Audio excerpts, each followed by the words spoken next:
आगे तो किसी की दाल गलती नहीं है कि मेरे हस्बैंड से कोई आगे 1 रुपया भी मांग ले। इनको आसानी से बेवकूफ़ बनाया जा सकता है और ये इनको लाके सड़क पे खड़ा कर देंगे। जो हम जानते बूझते ना खाई में खुद गिरेंगे और ना इनको गिरने देंगे। सब जानते हैं कि इनसे पैसे हाथ के आना कोई मुश्किल काम नहीं है। और इनका कहना यही है कि अब्बू अभी भी इसी महीने अब्बू ने 2 लाख रुपए मेरे हस्बैंड से लिए है कि इनकी बेटी और इनकी मुंह बोली बहन जी जी काफी सारे रिश्तेदार हैं इनके मुंह बोले प्रॉपर्टी वापस इनके जी। नाम और हो इस जाए। महीने 2 लाख रुपए मेरे हस्बैंड इनको दे चुके हैं। 50,000 रुपए इन्होंने मजीद मांगे थे। तो मेरे हस्बैंड ने इनसे हिसाब मांगा कि अब्बू 2 लाख का हिसाब कहाँ चला गया, हम आपसे हिसाब नहीं मांगते। तो इन्होंने एक वाविला फसाद खड़ा कर दिया घर के अंदर कि अपने पैसे का हिसाब मैं दूं। या बगैर बताया अगर अपनी बहन के घर चले जाते हैं, इनसे बोलते हैं कि अब्बू आप क्यों गए थे, तो कहते हैं अब मैं कहीं आऊँ जाऊँ भी तुमसे पूछ के। इनकी बेटी ने आयजा ने इतना वाविला किया था इस बात पे घर के ऊपर कि अब अब्बू के बच्चे हर बात तुम लोगों से पूछ के करेंगे। तो बताएं हम क्या करें, हम तो किसी चीज में हक रखते ही नहीं है बोलने का। यही वाली बात मैं आपसे भी कहने वाला था कि कुछ दिन पहले इन्होंने मुझसे पैसे मांगे। इन्होंने कहा कि मुझे कुछ पैसों की ज़रूरत है। मैंने कितने अब्बू, कहने लगे 2 लाख रुपए। अब कुछ अरसे बाद में इनसे पूछ रहा हूँ कि अब्बू वो पैसे कहाँ गए आपके जो आपने मुझसे लिए थे, तो पता ही नहीं, कोई जवाब ही नहीं है। ये बेटी बैठी है बराबर में, या तो ये है या फिर पप्पो है। क्या मैं क्या करूंगा?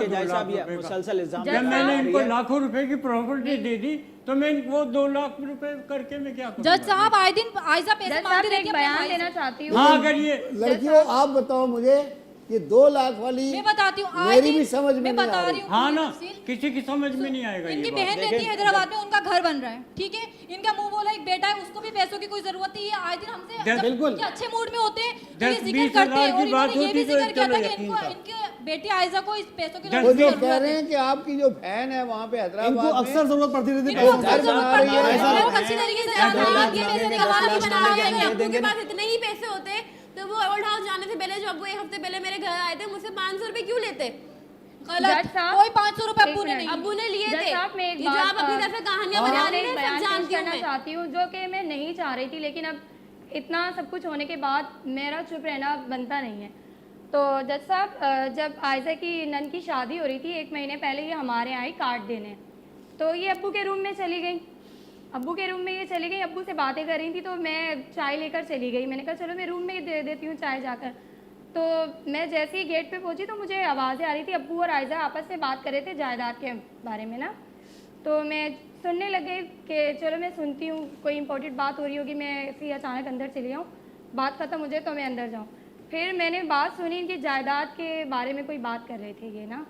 तो दुकानों के बारे में पूछ रहे थे कि अब्बू आपने दोनों दुकानें बेटों के नाम कर दिए, घर भी नाम कर दिए, कुछ अपने लिए नहीं बचाया आपने। सारी वजह बस तो बस यही है जैसा फिर मैंने गेट लॉक किया और मैं अंदर चली गई और आयजा और अब्बू एकदम खामोश हो गए।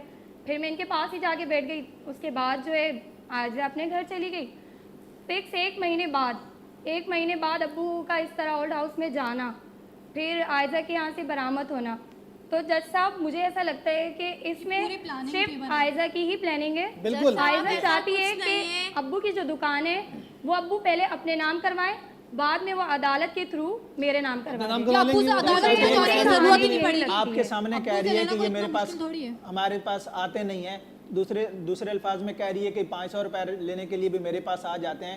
इसकी अपनी बातों में तजाद अपनी है। बातों में नहीं, ये तो ठीक है? कभी अपनी बात ये बात सिर्फ बता रही हूँ कि उनको- हर दरवाजे से आते पैसे लेते हैं। अगर घर में मेरे को नजर आए ना, मेरी तबीयत खराब थी टेंशन की वजह से, वो तो मैं मेरा और- बीपी डाउन हुआ हुआ था, वो तो मैं चक्कर और आने रूम जा लगे रहा थे, कोई था। अंदर लेके गई थी। मैं और आप रूम लोगों जा को पूरी रहा था, कहानी मैं पता ना है।